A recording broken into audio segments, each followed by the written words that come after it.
If not, are there any amendments to tonight's agenda?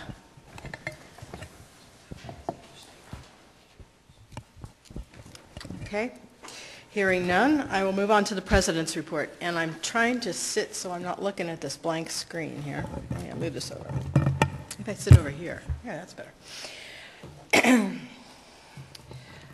First, I'd like to report that the state has completed the audits of the pension plans for the uniformed and non-uniformed officers, and I'm pleased to report that there were no findings, which means we did a good job. We were informed, and I'm not sure if informed is the right word, but it was brought to our attention that there were two acts passed in late 2009 that affect pension plans, and one is Act 44 and the other is Act 51, I believe, and that we should be discussing with our solicitor if there are any changes to ordinances to reflect this. And I just wanted to bring that to Paul's attention, and that we should probably talk about them later.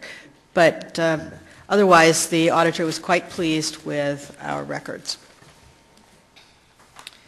I also wanted to report that there is a change in the polling location for Ward 2, that the Bucks County Commissioners did approve the change.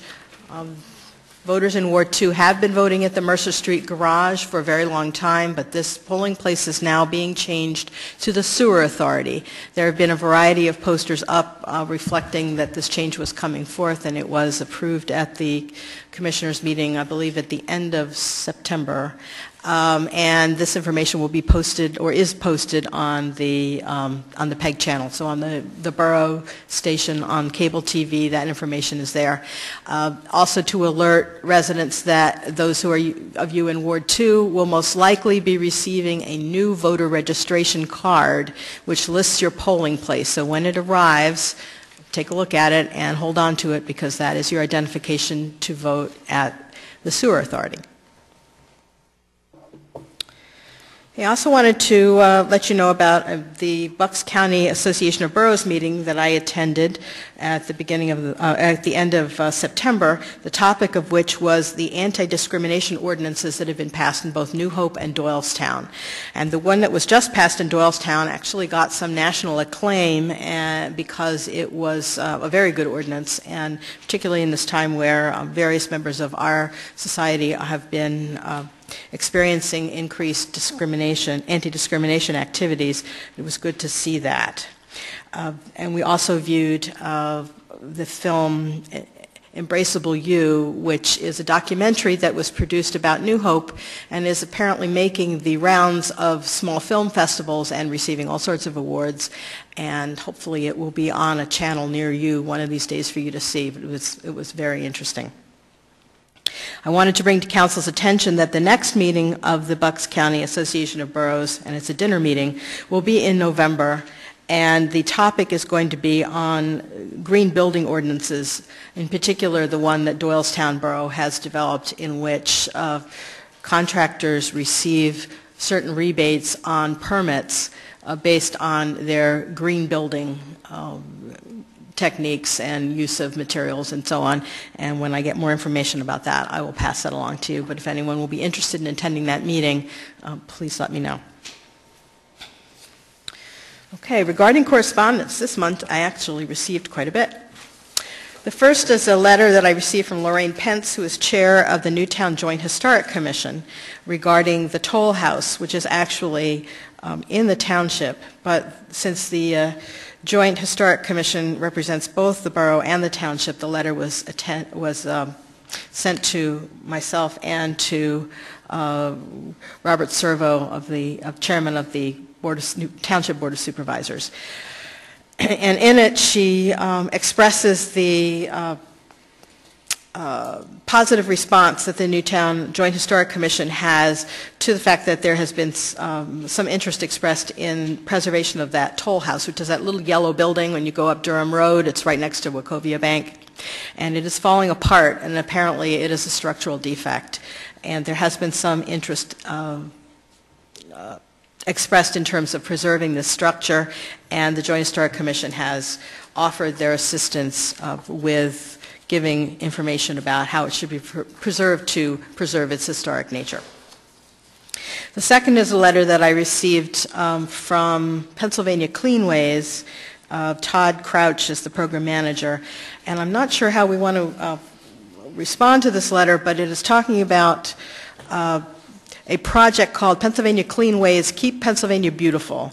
And they're going to be conducting a survey in Bucks County regarding illegal dumping sites, and we are asked to provide information regarding any possible illegal dumping sites in our borough to them so they don't have to go around and look at everything. So if anyone is aware of an illegal dumping site in the borough, if you could bring it to our attention, that would be wonderful, and we can forward that information on to Mr. Crouch. I also received a letter from our Representative Steve Santaciero regarding the college financial planning seminars which were conducted in August. I actually attended one of them, and it was excellent. I learned a lot about the programs that Pennsylvania offers for setting aside money to pay for college education in the near term, or in my case, in the long term. And apparently the presentation on August 31st was filmed, and he has sent a DVD of that presentation, has asked council if we would be willing to put it up on our public access channel. So I don't know if I need a motion for that or just acclamation. Does anyone have an objection to having us put this one up for everyone to see? No? Okay, great. So I will give the DVD to Marcia, and she can put it in. I also received another email today from Representative Santaciero regarding a hearing that will be tomorrow afternoon, 1 o'clock to 1:30 at LaSalle University Bucks County Center in rooms 120 to 121 on University Drive in Newtown, and it is regarding the Marcellus Shale problem, and it is talking about environmental impact of gas drilling, and it is available to the public to hear about this, and if you are interested in attending that. I also received an email from Shelley Hauk, who is the PSAB Director of Research, and she sends me notices on the listserv regarding upcoming activities of both the PSAB, which is the Pennsylvania State Association of Boroughs, which is our representative, which represents us, or which we are members, and also any legislative activities which occur. I just received this email this morning, which states that the final deadline for making suggestions for the Borough Code Revision Project is this Friday, October 15th. And the Borough Code Revision Committee of the PSAB will be meeting next week to complete the review. They will start with Article 12, and many members have mentioned increasing the thresholds on bidding requirements, which has been approved by the committee. If you have any suggestions for Article 12 versus through Article 35, to email her at shauk@boroughs.org. So if any members of council have any input regarding that, it sounds like an issue that we might want to send in our suggestions. And this has been a part of a very long project. It's taken quite a few years, but the PSAB has has basically been charged to look at the Borough Code on a regular basis and make recommendations to the Pennsylvania legislature regarding changes in the Borough Code, which is the law which governs how boroughs are governed.